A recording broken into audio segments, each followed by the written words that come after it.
Welcome to the RockStar Success Training Academy. This lesson will be on valuing the rockstar in you and others. Our conversation about diversity and inclusion. Hey, Rockstars. I am Melva Tate, your head coach with the RockStar Success Training Academy, and I'm delighted to share with you. First, I want to know that you are very valued. We value you here at the RockStar Academy. You are talented, are amazing, and yes, you are successful. The whole purpose of what we do at the Academy is to prepare you for what's next, your next job opportunity, your internship, college, the military, all of the knowledge nuggets that we share through the Rockstar Success Academy are equipped to prepare you for your next. So, as we start with this conversation about diversity and inclusion, I need you to do a couple of things for me. First, go ahead, turn off your cell phone, and remove any other distractions from your environment.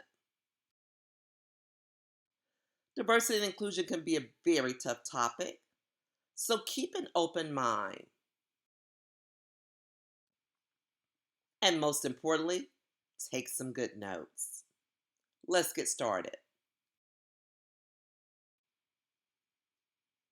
During this discussion, we'll talk about diversity and inclusion. And those topics will include what is diversity, what is civility and why it's important, what is a bias, and most importantly, what's inclusion. I'm sure you've heard the term diversity before, and most people will describe diversity as the differences that we have as people, whether that is our culture, our perspectives, our religion, our age, and our gender. I love to say that diversity is a mosaic of people who bring a variety of backgrounds, styles, perspectives, values, and beliefs as assets to the groups and organizations for which they interact. They're not challenges, they're assets. That is your unique value proposition. So, whether your unique value proposition shows up in the external ring of diversity characteristics like your appearance, like your political beliefs, like your education or your socioeconomic status, but it also ties into those inner things that are more personal to us, that are close to us, things that we can't change, like our age, our race, our gender, our ethnicity. And the most important thing about who we are and our unique differences is that people see us. We want to be seen. Unfortunately, people make the mistake of saying, I don't see color, or I don't see a disability, or I don't see a difference between male and female. Yes, you do. You see it. And the choice is to celebrate those differences. So, as we take this journey to talk about diversity and inclusion, I want you to be on your best. Embrace diversity. Be open. Be purposeful. Be caring. Be creative. Let's celebrate diversity. Be just. Be disciplined. Be all of those things to make diversity and inclusion work. We can't talk about diversity and inclusion and how we all work well together in this great world that we live in without discussing civility. So, what is civility? Civility is as simple as being respectful and nice and polite, saying please and thank you and excuse me, acting like you and others are of important value, and then recognizing our individual differences. Which brings us to the question, What's the opposite of civility? Just think about that for a minute and take time to write at least three things that you know would be the opposite of civility. Now let's look at the list. I'm sure mine will match yours. Those negative behaviors like rude comments, insensitive gestures or actions like rolling your eyes or putting up the middle finger, complaining, gossiping about other people, crude jokes, and even profanity are all things that are not being civil to one another. And what about more aggressive behavior like verbal abuse, yelling, being loud, belittling people, calling someone stupid, cursing at someone, trying to shame and humiliate someone, particularly about their diverse characteristic that they can't change? Discriminatory comments. We've heard those before. All of those things are not positive things that add value to us being in a diverse world. And even more aggressive behavior, like throwing objects or violent outbursts, inappropriate touching, and even harassment. None of these things add value to you or those other rock stars around you. But let's be clear, when we talk about valuing each other and being civil, civility doesn't mean that you're a pushover. It doesn't mean that you avoid conflict. And it doesn't mean that you pretend to be nice and then turn around and stab someone in the back by spreading rumors or saying nasty things about them. Civility is important for diversity and inclusion. So, as stated before, diversity is a difference in our racial and ethnic and socioeconomic and geographic backgrounds and so many other things, including our religious beliefs, political beliefs, sexual orientation, and overall life experiences. So, why is it important that we talk about diversity? It simply enhances our self awareness. When we have an opportunity to learn from people whose backgrounds are different from ours, it helps shape our awareness of others. It allows us to compare and contrast our life experiences to those who are around us, particularly if those experiences are vastly different than our own. But here's what gets in the way, other than not being civil, is that we're biased. Yep, we're biased. We all harbor unconscious biases or conscious biases. And it is those things that we think about that influence our perceptions, our judgments, and our behavior about people. By understanding and addressing our biases, it requires us as individuals to look differently at those who may be different than we are. Understanding and addressing biases requires individuals to recognize the preconceptual distortions that can occur, why they occur, and the steps that we can take to reduce their impact on our own behavior. So look at this guy. Pretty fit, but it's very obvious he has a tattoo. And for a long time, tattoos were a stigma in our society, and certainly in our workforce and professional environments. Not so much today, but yet biases still exist. So let's talk about the tattoo and how biases are formed and the slippery slope it may lead to. So, bias is an inclination towards a certain belief, often interfering with objective judgment. So, again, someone may have a bias toward this young man because he has a tattoo.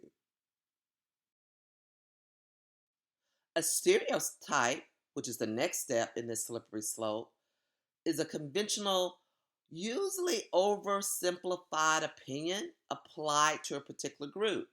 So not only does this guy, so let's say some people say he may be wild and crazy and unprofessional, not only do you label this guy, but anybody else with a tattoo, you would give that label to as well. And if we don't check our bias, which turns into a stereotype, our stereotype can turn into a prejudice. And a prejudice is an opinion formed based on biases without complete information. It also refers to an irrational hatred of a specific group, usually based on their ethnicity or religious beliefs. So now you would say, I don't like not only this guy with the tattoo, but all people who have tattoos. And because these people have tattoos or look a certain way, I'm going to treat them differently. And that's what leads to the isms in our society, whether that's racism or sexism, which leads to discrimination.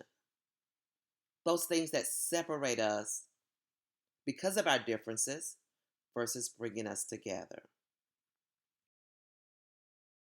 So your bias may not be towards someone who has a tattoo, but we know that there are biases that exist because of people's weight, whether they are fat or skinny.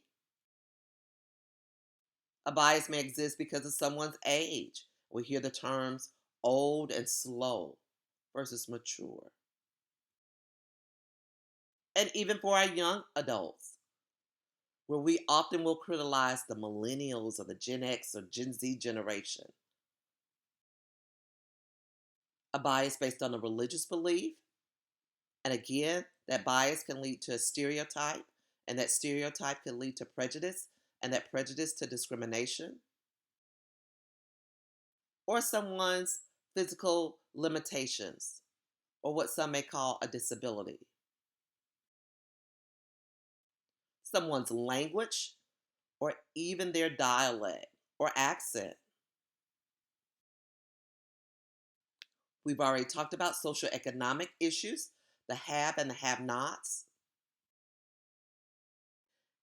and even their gender or gender identity. Listen, biases get in the way of the way we interact with one another, the way we listen to ideas and suggestions from others, the way we pick people to be on our team, our group of friends, the way we interact with others in our home, our school, our communities, and the way we treat customers.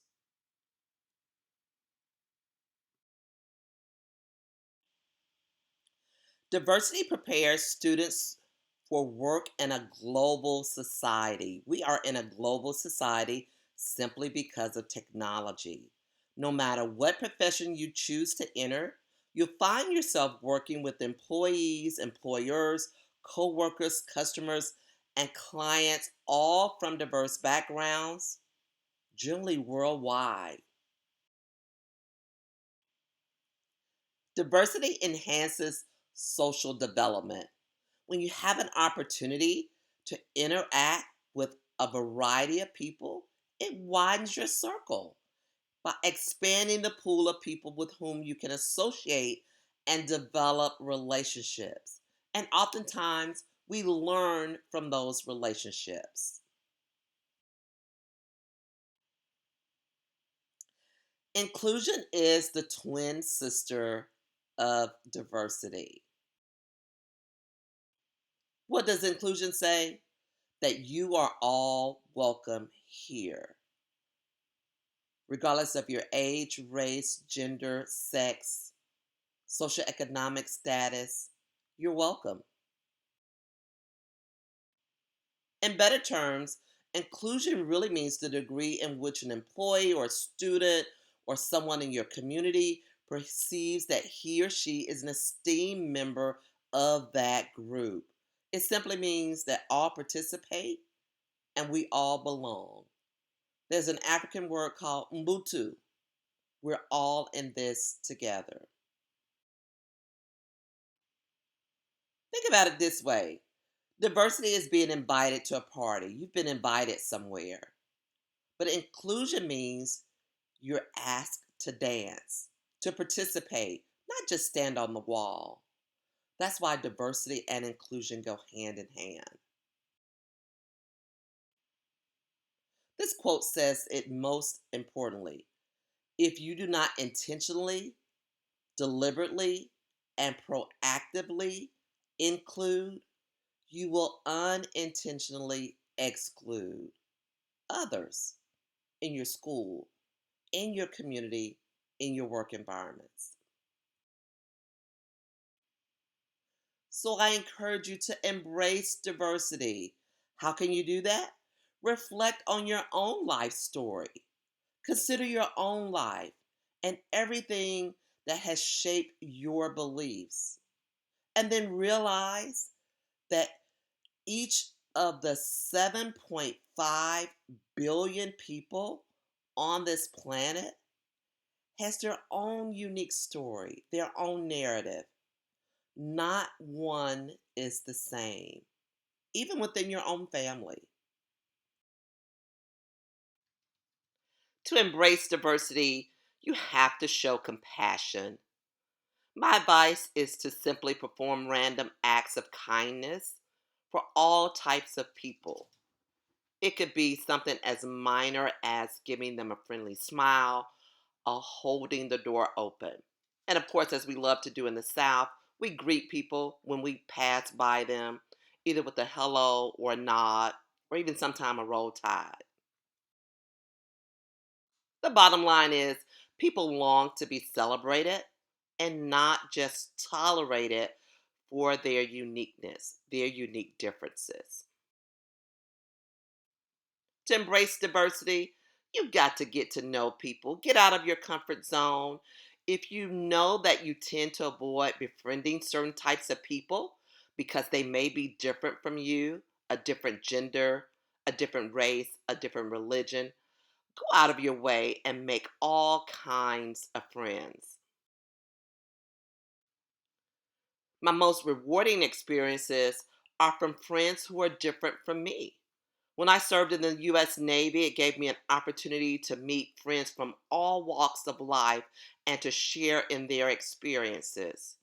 I hope as you continue on this journey through life that you too will encounter individuals who make your life whole because of their uniqueness. And while you're on the journey, just seek and explore, research different races, different religions, try different foods, visit a museum, learn as much about not only your culture, but different cultures as well. And then share your uniqueness, your family's unique story. What you don't know is your sharing could be inspirational and educational to someone else who's just afraid to ask, tell me more about that food. Tell me more about your church, your synagogue. Tell me more. So the more you share, the more we know. The bottom line is we just got to do it. Just like Nike says, just do it. So, how do we do these things? How do we put in the work to make sure that we're embracing diversity and inclusion?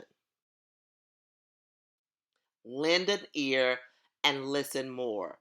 The more we're open to listening to other people's ideas, suggestions, concerns, despite our differences, whether it's gender differences, age difference, race difference, the more we'll learn and the more we'll grow. Be willing to listen. Go back to practicing civility. As I said, showing love, respect, compassion, courtesy to one another. That's how you do it in your everyday walk and talk. Practice zero tolerance. That means you just don't put up with those biases that can turn into stereotypes and those stereotypes that can turn into a prejudice. which leads to discriminating against people based on their differences. So the next time someone sends you a text or an email or posts something on social media that is making fun of someone else because of their unique differences, simply say no, simply stop, simply say, I am better than that, simply refuse to participate. That's what zero tolerance means. And then share with them how their biases, how their insensitivity affects others. As you journey through life, you have to keep an open mind. You will always experience someone who's different, the yin and the yang, the black and the white, the up and the down, the fast and the slow, all of those differences that we have.